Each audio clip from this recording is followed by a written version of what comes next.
Hello everyone, welcome to RS Utkarsh English. My name is Pooja Dwivedi. A good news, International Solar Alliance is growing. More than 90 countries are now a part of the ratifying team for the International Solar Alliance. Now Spain has also become the 99th member of the International Solar Alliance. One thing you have to keep in mind, RAS पे बहुत ही to the point questions पूछे जा सकते हैं, तो याद रखना है कि स्पेन बना है 99th मेंबर, ठीक है। इन्होंने रैटिफिकेशन कर दी है इंटरनेशनल सोलर अलायंस ट्रीटी की, जो कि conference of parties, so international solar alliance conference of parties 21 के दौरान आई थी एग्जिस्टेंस में, and this was a joint initiative of India and France. All right, and Spain has ratified the treaty. What does it mean by ratifying? That means signing is showing the intent. Yes, I agree by the standards of this particular agreement and I will definitely abide by it. Ratification is when one makes a particular law which will give effect to this particular treaty. तो कोई country अगर अपने domestic legislation में law पास करवा देती है इससे related, तो वो रैटिफिकेशन माना जाता है, और यहाँ पे स्पेन रैटिफिकेशन कर चुकी है. इंडिया होस्ट कंट्री है इंटरनेशनल सोलर अलायंस की. गुरुग्राम हरियाणा में, याद रखिएगा, इंटरनेशनल सोलर अलायंस का हेडक्वार्टर है.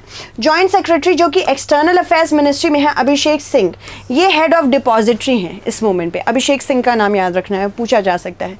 इसके अलावा जैसे कि I told you that India and France when they were understanding about the intricacies of the Paris Agreement, they said that we will go for a international solar alliance. We will go for an international solar alliance, and whichever countries are lying between the tropics, Tropic of Cancer and the Tropic of Capricorn, whichever countries lie between them, they will be generating immense solar power because of the presence of constant sunlight over here.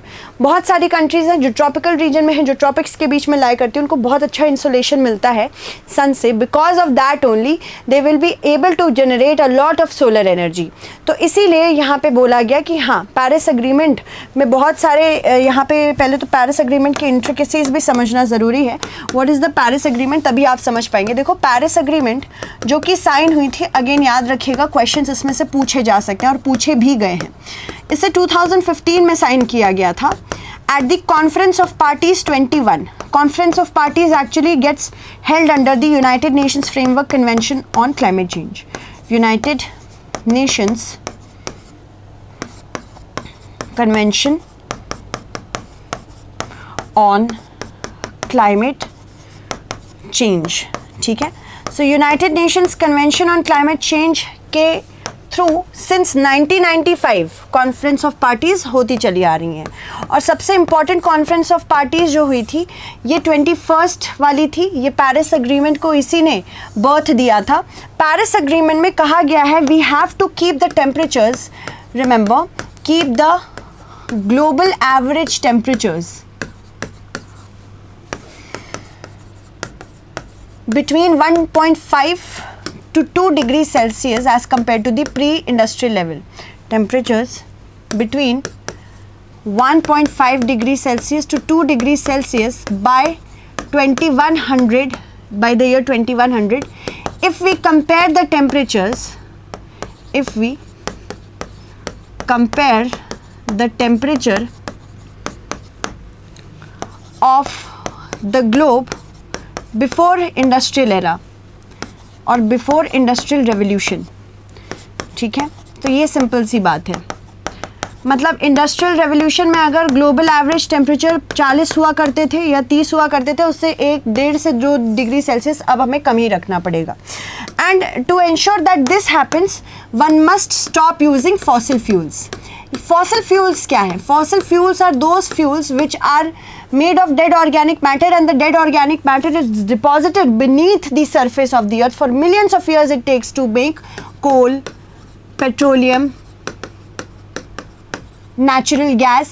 अब ये सब ऐसे fossil fuels हैं जिनके अंदर sulphur, carbon, ये सब present होते हैं, जिसकी वजह से जब आप इन्हें जलाते हैं, इन्हें यूज़ करते हैं, तो carbon dioxide, carbon monoxide, sulphur dioxide, nitrogen oxide और नाइट्रोजन डाइऑक्साइड, नाइट्रस ऑक्साइड, ये सारी गैसेस ये एमिट करते हैं, जिसकी वजह से क्या होता है, ग्लोबल टेम्परेचर्स बढ़ते चले जाते हैं. तो पेरिस एग्रीमेंट कहती है कि भाई कोई और विकल्प ढूंढिए, अगर आप फॉसिल फ्यूल्स कंटिन्यूसली एग्जॉस्ट करते रहेंगे, पहली बात तो ये non renewable source of energy है. Non renewable means once they get exhausted you will never get them back at the pace you are using them. इसको बनने में मिलियंस ऑफ ईयर्स लग जाते हैं और हमें जलाने में शायद 5-10 मिनट भी नहीं लगते हैं. And we are dependent on coal for many things. For coal, natural gas and petroleum we are dependent on it. अगर हम बात करें अपनी ट्रांसपोर्ट इंडस्ट्री की, तो ट्रांसपोर्ट के लिए हम पेट्रोलियम पे डिपेंडेंट हैं. अगर हम बात करें इलेक्ट्रिसिटी की, तो उसके लिए हम कोल पे डिपेंडेंट हैं. अगर हम बात करें घर में जो एनर्जी आप लेते हैं, गैस एंड ऑल दैट, तो natural gas, liquefied natural gas पे हम डिपेंडेंट हैं. तो यहाँ पे एनर्जी नीड्स के लिए हम इन्हीं सारी चीज़ों पे डिपेंडेंट है. इवन अगर आप इलेक्ट्रिक व्हीकल की बात कर रहे हो, अभी इलेक्ट्रिक व्हीकल के लिए इलेक्ट्रिसिटी भी अभी कोल से ही आ रही है. तो इवेंचुअली ये तो पर्पस ही डिफीट कर दे रहा है ना. तो हमको क्या करना पड़ेगा, हमको नॉन रिन्यूएबल एनर्जी से रिन्यूएबल एनर्जी की तरफ जाना पड़ेगा, रिन्यूएबल एनर्जी की तरफ जाना पड़ेगा. तो रिन्यूएबल एनर्जी कौन सी है? ऐसी एनर्जीज़ हैं जो हमेशा बल्क में मौजूद हो, अबंडेंट में मौजूद हो, अबंडेंस में रिन्यूएबल एनर्जी, और ये पोल्यूटिंग भी ना हो, जैसे कि सोलर एनर्जी, जैसे कि विंड एनर्जी. सोलर एनर्जी को ट्रैप करना और इससे इस्तेमाल करना is very easy because it is available throughout the year. So ये एक बहुत बड़ा रीज़न है. अब अगर हमको ट्रांजिशन करना है रिन्यूएबल एनर्जी की तरफ फ्रॉम नॉन रिन्यूएबल एनर्जी, उसके लिए हमें एक ग्लोबल कलेक्टिव एफर्ट लेना पड़ेगा, उसके बाद ही हो पाएगा. तभी हमने इंटरनेशनल सोलर अलायंस शुरू किया है. और जो भी ट्रॉपिक ऑफ कैंसर और ट्रॉपिक ऑफ कैप्रिकॉर्न के बीच में कंट्रीज़ प्रेजेंट हैं, ट्रॉपिकल कंट्रीज़ स्पेसिफिकली, इनको मोदी जी ने कहा था कि ये सूर्यपुत्राज हैं, मतलब ये सन ऑफ द सन है, सन्स ऑफ दी सन है. और यहाँ पे हमेशा इन सूर्य पुत्राज में हमेशा सोलर एनर्जी मौजूद रहती है, जिनका हम प्रयोग करके we can generate immense power, और उसके बाद इसी पावर को हम सबको प्रोडक्शन देंगे, तो ताकि सारे लोग, ज़्यादातर लोग कोल और बाकी फॉसिल फ्यूल्स को यूज़ ना करें.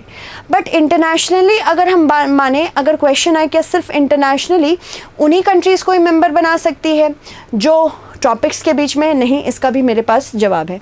तो I hope you are able to understand कि क्या है हमारे पास पेरिस एग्रीमेंट की इंपॉर्टेंस. दूसरी चीज़ ये ध्यान रखें, इंडिया ने कुछ नेशनली डिटर्मिन्ड कॉन्ट्रीब्यूशंस प्रॉमिस किए हैं. नेशनली डिटर्मिन्ड कॉन्ट्रीब्यूशंस, ये भी पूछा जा सकता है. इसमें क्या बोला गया है? नेशनली डिटर्मिन्ड कॉन्ट्रीब्यूशन में कहा गया है फ्रॉम इंडिया, पहले जब शुरू में कहा गया था कि 33 to 35% of carbon emission of GDP के इक्विवेलेंट कार्बन डाइऑक्साइड हम रोकेंगे. ठीक है, कार्बन डाइऑक्साइड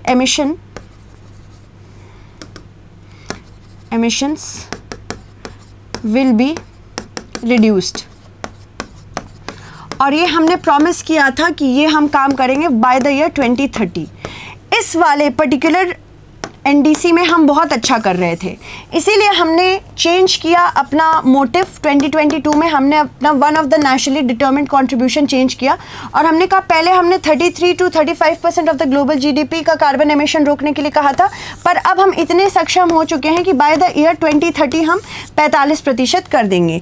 दूसरी चीज़, दूसरी एनडीसी हमारी थी कि 40% ऑफ द एनर्जी, जितनी एनर्जी मतलब ऊर्जा चाहिए हमको, हम ये नॉन फॉसिल बेस्ड सोर्सेस से लेंगे, नॉन फॉसिल बेस्ड सोर्सेस. ठीक है, यानी कि यहाँ पे हम रिन्यूएबल एनर्जी की इस्तेमाल भी कर सकते हैं, और नॉन रिन्यूएबल में, मतलब रिन्यूएबल एनर्जी के अलावा नॉन फॉसिल में हाइड्रोजन एनर्जी भी यूज़ कर सकते हैं.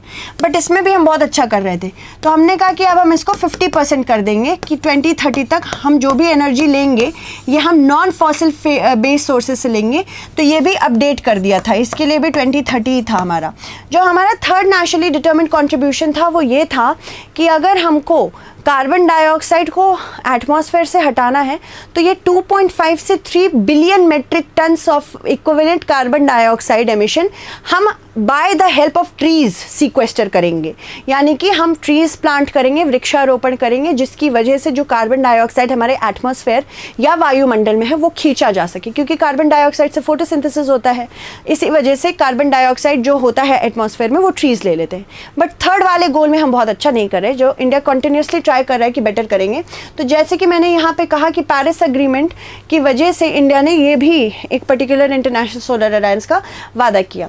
नरेंद्र मोदी थे उस टाइम हमारे प्रेसिडेंट, और फ्रेंच प्रेसिडेंट उस टाइम फ्रेंकोइस होलांडे थे, उन्होंने मिलकर लिया था 21st कॉन्फ्रेंस ऑफ पार्टीज़ में। और ये मीटिंग कहाँ हुई थी? पेरिस में हुई थी 2015 में।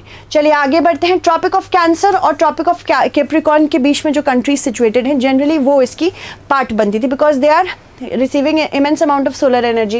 First founding conference इसकी इंटरनेशनल सोलर अलायंस की, it was hosted in new Delhi, ठीक है, it was hosted in new Delhi, ये याद रखिएगा, फर्स्ट आर ऑलवेज इंपॉर्टेंट। ये मार्च 2018 में की गई थी। Narendra Modi and the French president Emmanuel Macron तब साथ थे, ठीक है। और यहाँ पे एक फ्रेमवर्क अग्रीमेंट ISA का अमेंड किया गया, जिसकी वजह से कहा गया कि जो भी मेंबर, चाहे वो ट्रॉपिक के बीच में हो या ना हो, यूनाइटेड नेशंस का अगर कोई भी मेंबर है वो इंटरनेशनल सोलर अलायंस का पार्ट बनना चाहता है तो वो बन सकते हैं, ठीक है। तो यहाँ पे 15 जुलाई 2020 को मेंबरशिप जो इंटरनेशनल सोलर अलायंस की वो बढ़ गई थी। और यहाँ पे एम क्या है इंटरनेशनल सोलर अलायंस का, कि हमको सोलर एनर्जी से एनर्जी ज़्यादा लेनी है, चाहे वो इलेक्ट्रिसिटी हो, चाहे वो कोई और एनर्जी हो, ना कि हमें फॉसल फ्यूल्स पे डिपेंड रहना है। International organisation private sector solar mini grids लगाएंगे, रूफटॉप इंसोलेशन करेंगे, यानी कि आपके रूफ पे सोलर पैनल्स लगाए जाएंगे, सोलर ई मोबिलिटी टेक्नोलॉजीज दिखाएंगे, साथ ही साथ यहाँ पे अर्बन और रूरल एरियाज दोनों ही कवर्ड है। 119 कंट्रीज़ ने अभी तक ISA फ्रेमवर्क अग्रीमेंट साइन की है, और 99 साइन करना और रैटिफिकेशन करना मैंने शुरू में बता दिया था डिफरेंस क्या है। और यहाँ पे 99 कंट्रीज़ ने रैटिफिकेशन की है, उन्होंने जो इंटरनेशनल सोलर अलायंस के लिए नेसेसरी इंस्ट्रूमेंट थे रैटिफिकेशन के वो भी सेंड कर दिया है। तो आई होप आपको समझ में आया हो कि किस तरह से international solar alliance is growing. International solar alliance से एक दो क्वेश्चन हम इसलिए एक्सपेक्ट कर सकते हैं बिकॉज इंडिया ने रिसेंटली बहुत सारे स्कीम्स लॉन्च किए हैं in order to capture the solar energy. तो कॉन्स्टेंटली आपको ऐसे न्यूज़ के साथ टच में रहने के लिए you have to ensure that please do subscribe to RS Utkarsh English so that you can constantly upgrade your current affairs. Other than this, I also take classes on a daily basis from Monday to Saturday for your RAS, that is daily current affairs, from 8:30 AM to 9:30. If you want to be connected on a daily basis in a live manner, you can do that as well. उस पे ज़रूर आइए। Thank you so much everyone. Stay updated.